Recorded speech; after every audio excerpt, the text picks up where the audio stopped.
Sought-after keynote speaker on topics of interest to CEOs of middle firms across North America. Richard's talks include Killing Cats Leads to Rats, a fascinating look at how unintended consequences of CEOs' decisions impact their firm's performance. Your Gray Matter Matters, which explores how a CEO's mindset can differentiate a middle market firm and define its culture. Richard delivers talks to a variety of audiences, ranging from executive team retreats to keynotes in front of hundreds of CEOs. To learn more about his talks, visit criticalmassforbusiness.com and select the contact page or call 949-887-4104. When you use the Premier Rewards Gold Card from American Express, the rewards points can keep on multiplying. Buy 3 with triple points on airfare. Buy 2 with double points on gas and groceries. And a single point for pretty much every other dollar you spend on the card. Then, start choosing from over 1 million rewards to redeem all those points. Apply today and the annual fee for the first year is on us. Call 1-800-AXP-GOLD or visit axpgold.com. The annual fee for the card is $175. See terms, conditions, and restrictions at axpgold.com. You are listening to the Critical Mass Radio Show, Orange County's business talk show, focused on exploring topics of interest to CEOs who are leading middle market companies. With your host, Richard Franzi. And welcome to this edition of Critical Mass Radio Show. I am your host, Richard Franzi, and this is episode number 977 in our podcast stream. With the power of 2, Spinnaker Investment Group is climbing to new heights, delivering the highest level of comprehensive wealth management services for its clients. CEO Morgan Christen leads the investment committee in building customized solutions, while President Joe Stapleton helps businesses and individuals with customized investment management solutions. I've asked them to join us today to talk more about their firm, along with management and investment topics. But before we get there, if you wouldn't mind, if you're a podcast listener of our show, we love reviews. If you'd take a minute and write a review of the show, it's a great way to help others find the program. Since we started broadcasting here on octalkradio.net in 2009, we've reached over several 100,000 listeners with our podcast and live stream. All right, gentlemen, let's start by take us back to when the two of you kind of came together and developed the roles that you have. So maybe we can start with you, Morgan, since you're the CEO. It feels like we should positionally let you speak first. You okay with that, Joe? Fair enough. Okay, as the president. So take us back to when the two of you came together. Oh, absolutely. So Joe and I had worked together for about 8-9 years at a prior firm. And Joe was this young guy, networking guy. I was a chief investment officer, ran the firm. I wonder how you were going to qualify yourself, the adjectives you chose to use. He was the young guy, I was the... Right. Yeah, I ran the investment service. Absolutely. So I ran all the investments, built the firm, and Joe was out there. He was a good networker, yes. And I did a good job, I believe, on the investment side. And so Joe and I last year got together and said, let's put something together here where both of us can use our skills and build a firm. And so that's really the genesis of it. Just sitting down, we started talking about it. It took about a year to develop, and here we are. We're 8-9 months into it about now, Joe. Mm-hmm. And how's it been for you, Joe? It's been phenomenal. I mean, getting to create the culture of the firm, the direction of the firm, and really having a say in what you want to really create out of this, and really create something that clients are really excited about and working with you. And being with Morgan has been a dream. And when I joined the firm, our previous firm 9 years ago, it was really fun to work with him closely and really really allow him to be my mentor and really guide me in a direction and help me kind of set off on this path that we're at now. Okay. So yeah, it's been a lot of fun. So it sounds like you have a very defined role, Morgan, and Joe, you have a very defined role as far as how you show up every day. No, sounds like you're the front end business development, you're the investment strategy, back end, making sure you deliver. Absolutely, and that was part of the reason that we thought it would work well, and it has worked well, and that's really defining those roles. A lot of people in our business, they keep switching that hat. They do this, they do that. Right. And they don't do everything that well. So we really focus on the areas we do well, and we just really push it out. And I think we do a really good job at it. But it is that divide and conquer. And we bring in other people that specialize in other areas. And so, we think we bring it all together, and it's a nice package. Well, and it seems to me to continue to be able to deliver for your clients, especially I guess I'm going to look at you, Morgan. You really have to stay current with strategies because it's sort of shifting sands, isn't it? It is. I mean, look with everything going on politically now. You have to be on top of that. You have to be on top of law changes. If you're managing a pension plan or you have an IRA, all these different areas change. Then the investments change. Interest rates change. Sectors of the market change. Right. So absolutely, you have to stay on top of that. And then what I do is I can give that out to Joe and our other advisors so that when they're out there in the marketplace, they can discuss these current events with the clients. Yeah, because it's not only making sure your clients have the correct portfolio for the environment that is with them in the economics today, but it's also understanding how to kind of protect them from changes in the future, right? Because I think we might see over the next 4 years a slightly different type of industries that are successful. And you mentioned interest rates. We haven't had to think about interest rates other than being extremely low for as long as I can remember in business. Absolutely. And one of the biggest things that we can actually help a client control is their behavior to all of this, their reactions to this. They see something on the news, and how do they react? An election comes up. Do you want to get out? Do you want to get in? Absolutely. So things are changing, but we really have to make sure that we keep our clients' goals aligned with their portfolio, and so that they don't get out of whack also. So, Joe, as the president in the tease, I said you're building customized investment solutions for individuals and businesses. So Absolutely. Can you give us a sense here on Critical Mass Radio Show for what does that mean to a prospect or to a new client? Yeah, it's interesting. I mean, we're a family-owned local wealth management firm, and really our goal is to, really aiming to help clients achieve their financial goals. And ultimately, that's to create a safe, secure financial future for themselves and their family. And we do that through a team of experts that we work with. We really want to take our social capital and really allow clients to have access to that. And some of the expert advisors we have on our team are, whether it's financial planning, wealth planning, retirement planning, asset management, securities. I mean, all these things, questions that have questions about. And clients really look to us to become their life chief financial officer. Mm-hmm. I mean, really, clients call us for everything. Buy a car, lease a car, buy a home, rent a home. What questions do they have? What security should I be invested in? Should I have some bonds? What does this look like? And really having somebody, Morgan, on the team that we can go to and really utilize from the financial planning side, and then really putting that together with kind of what we know as far as client emotions and relationships and trust. That's really what we're gearing towards. Yeah, because, I mean, we all know at different stages of your life, you have slightly modified investment plans, right? Because your time horizon, retirements, blah, blah. But also, are your clients business owners? Are they entrepreneurs? Are they employees? Yeah. What time? All of the above, maybe. Yeah, no, all of the above. I mean, certainly you sit there with clients and doctors. It could be physicians, it could be attorneys. We work with a lot of attorneys. They're really busy billing hours. Right. So at the end of the day, they want to retire tomorrow. So it's really our objective to really help them realize those financial goals quickly.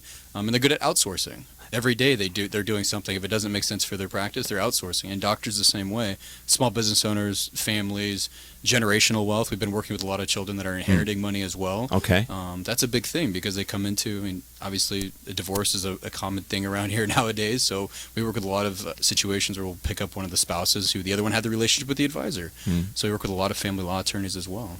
So Morgan, and maybe Joe, you face into it as well, but I'm always interested when I'm talking to entrepreneurs whose business is reflected in the media. And the Dow just hit 20,000. So I would think that people would think, well, I should be now they want to buy. Woohoo, baby, I ought to be, my net worth ought to go up. And do you have me in my, I mean, how do you talked earlier, Morgan, about managing their emotion? I mean, people's money, many times they have an interesting relationship with that and the dynamic in the family. So my original question was, how do you deal with people when things are hot like right now and it feels like, what do you do to give them perspective, Morgan? Yeah, I mean, this is a classic time right now where we had a decent year last year, and this is when you get them back in line with their portfolio. Make sure that they're not overly allocated in certain risk sectors that they weren't at the beginning of last year. So it's bringing that back in line. Joe and I have a call tonight, in fact, and we sometimes have clients that, all of a sudden, you have to talk them down a bit because now they really want to get in, and you say, okay, let's slow down. Let's look at everything. Let's review it, and let's see, because it's all based on the goal. What's changed? You're in retirement. Here's the income needs you need. Here's how we're getting here. Nothing's really changed on that path, so let's not dramatically change your portfolio just because of what's going on out there. Yeah, I'm not an investment expert in any way, so my question to you is really coming from being naive, but my sense is if you're moving in and out of positions, that can really be a challenge to building long-term wealth. It's a detriment. That's absolutely right. A lot of people, most investors on their own will not do well because they are going in, they're going out. They're looking at that return from last year and they're saying, hey, that looks really nice. They go into that fund. Well, that fund happens to not do so well this year, and that in and out is absolutely bad on their long-term wealth.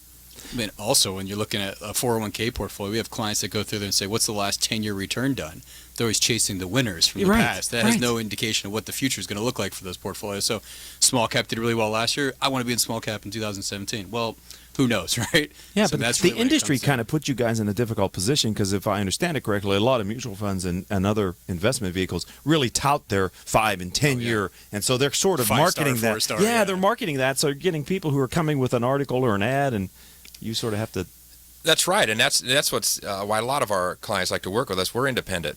All of our accounts are held at Schwab, so we're an independent voice. So we don't have anything that we have to sell. So you can go through that, and you can explain why this one was a 5-star last year, and generally those 5 stars go back down to about a 3-star the next year. What is the star rating? What does that really mean?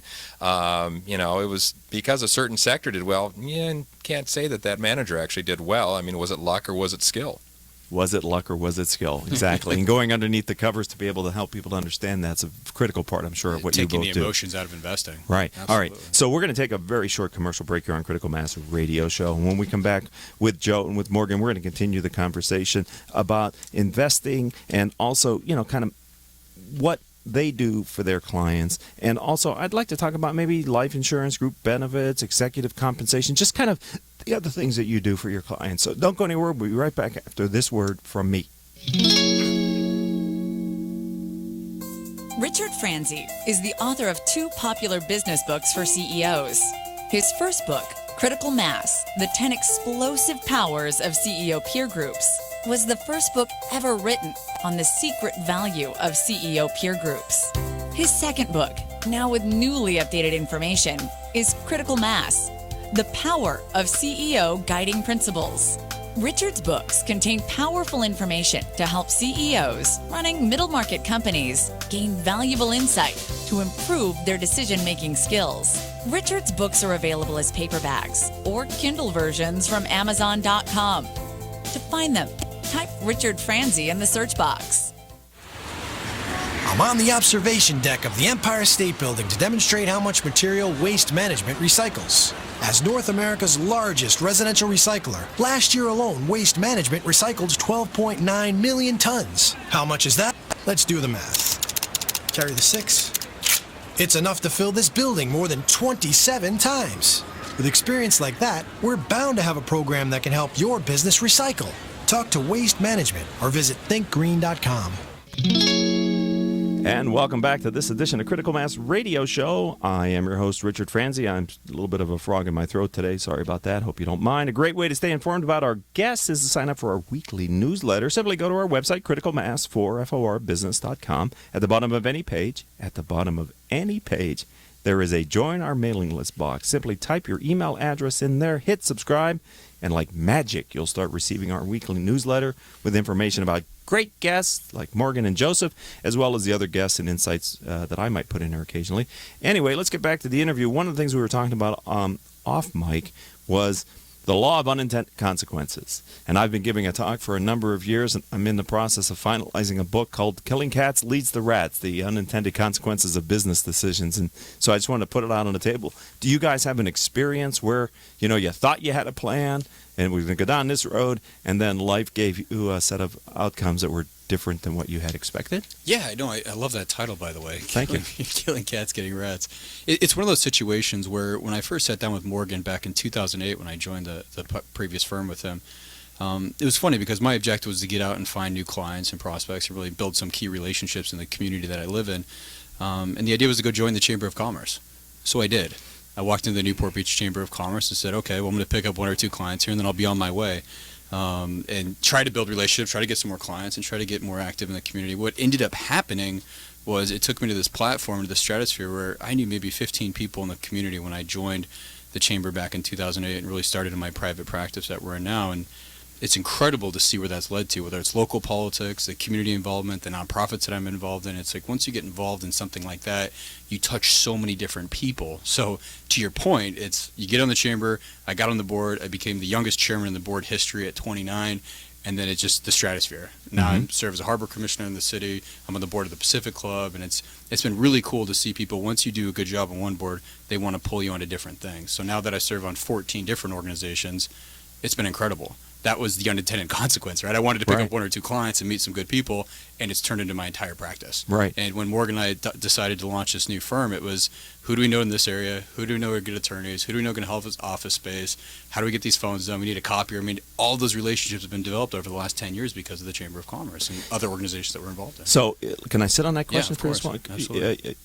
If I understand correctly, you fall in the millennial demographic. I do, yeah. Okay, so unfortunately or unfortunately. No, it's great. I love. I think there's a teachable moment here, and that's for other service providers who are millennials. Yeah. What advice would you give them as getting a leg up, getting started in business, building your personal professional brand? Of course, because you're well known throughout Orange County in a very positive way. So obviously you're getting results from what are you doing. But what would you share with them? The best advice I got was from a fortune cookie. Your reputation's everything. Don't take any risks with it. And I lead that every day of my life. And your reputation, especially in this business when you're managing money, that's all you have. If you say you're going to do something, you better do it. Right? And that's been my thing on every board. If I'm going to sign up for something, I'm going to be the best person doing that. And my reputation in the city of Newport, in the Orange County, in the community with my clients all around, wherever we go, it's that. They know they can lean on me, they can trust me, they can believe in me. And that, to me, it's that reputation part. I think so many people want to do that, but when it comes down to actually putting that to work, they don't have the work ethic or the desire to actually do it and follow through with it. So, Morgan, when you see a millennial like Joe who's doing these things that he's talking about, how did that, you're in the industry longer than Joe has been, what does that say to you as a more seasoned executive in this space? Yeah, I mean, that's watching people joining the chambers, doing all that. They get into it, and as Joe said, nothing comes out of it. He just spent the time to get into it, to get involved in it, and I don't think a lot of people want to put forth that effort. He puts in a lot of hours for that. I have done networking in my time, and I say, you're doing it. You get out there, you go and meet with all these folks, and yeah, I mean, you really have to put your time in it, and you have to be involved. You have to join boards, and all of that, because it isn't just showing up to a meeting. Yeah, it's not, you don't go once and come back with a pocket full of leads, huh? Exactly, and it's the critical mass. It's the networking takes 5 years. Oh my It's a 5-year return on your investment. I mean, you join a private club, you join an organization, whatever it is, people want to go in there and get business immediately.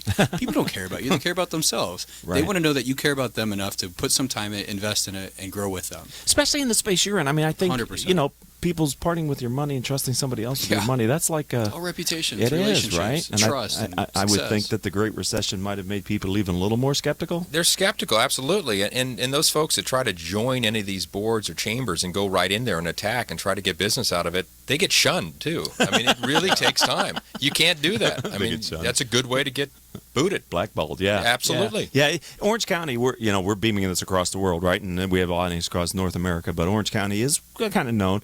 It is a sixth largest county in the country at 3 million plus people, but in some circles it's a pretty small business community. You get behind the orange curtain and things are very intimate. Yeah, right. It's a very close group. Right. So we have a few minutes left here on Critical Mass Radio Show, and I'm always fascinated about this relationship. Right. This is having a solid relationship as partners is really a key determinant of long-term viability of this enterprise. Well, some of your listeners might not know is Morgan got ordained, and he actually married my wife and I last year. Come on. So we're married in business.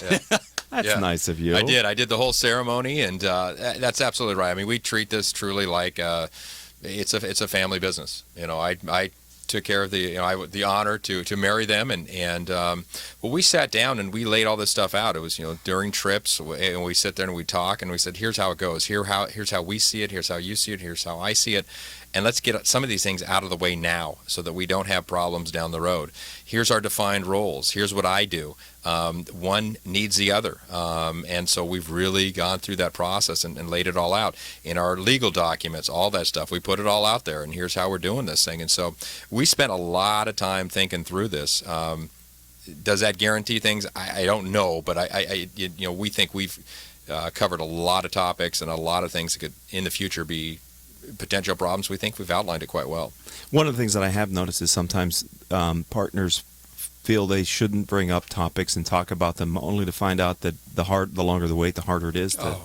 The deeper you go right. down The more you get, the more energy behind it, But I mean, Rick, it's like you find out what your strengths are, and you go to those. You find out what your weaknesses are, and you find a partner to fill that gap. Right. And when we go out to hire like advisors and bring people on the team and other partners eventually down the road, that's exactly what we're going to do. I found that I don't want to sit at the computer all day and watch the markets. Morgan loves doing that. He loves reading. He loves staying on top of that. And I love going out and building relationships. The good thing is Morgan can do both of those. Right. So for me, it's the perfect partnership. It's the perfect marriage in business, and it truly can be that. And you're right. If you don't talk about these things in the beginning, 10 years down the road, it becomes a much more difficult conversation. Right, and you talk about them with everybody but the person you should be talking with. Absolutely. I think the clients notice that too. I mean, if they need, they want to go to an art event, they're calling Joe. But if they want to understand the market, they have some questions, they have some concerns, they're calling me. Right. That's I get by. I know enough to be dangerous. Well, no, I think it's wonderful. Matter of fact, I've had a lot of long-term successful partnerships, and one of the things that we started this interview out that way. One of the things that I've learned from them is they've always respected what the other one brought to the relationship, and they always made sure that was their safe space. And they didn't go into that because they either lost faith or thought they could do it better. They started with an idea and they stayed with it throughout the long term. Yeah, and I don't want to get involved in 14 boards. I'm just not jumping into space. I don't have the time. That's a lot. Kids, a wife, all that stuff. Yeah, I'm good with that. Okay.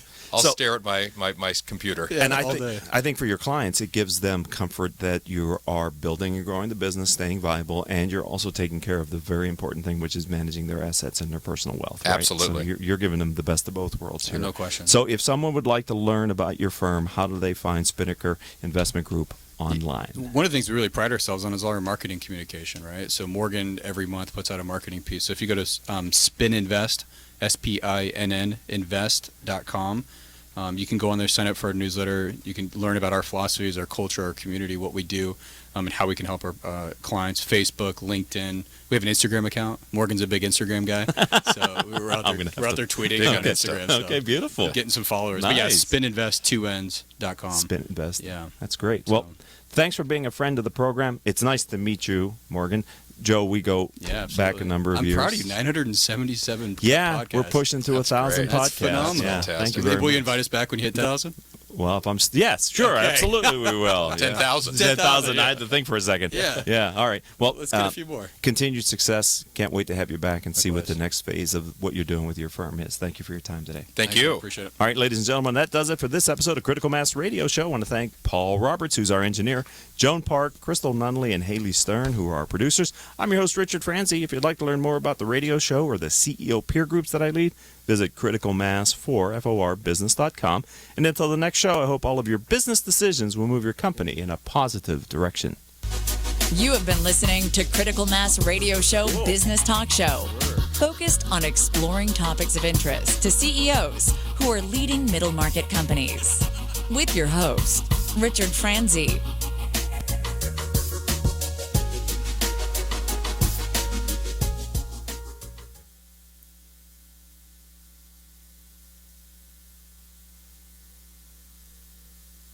Support for this podcast and the following message come from Green Mountain Coffee.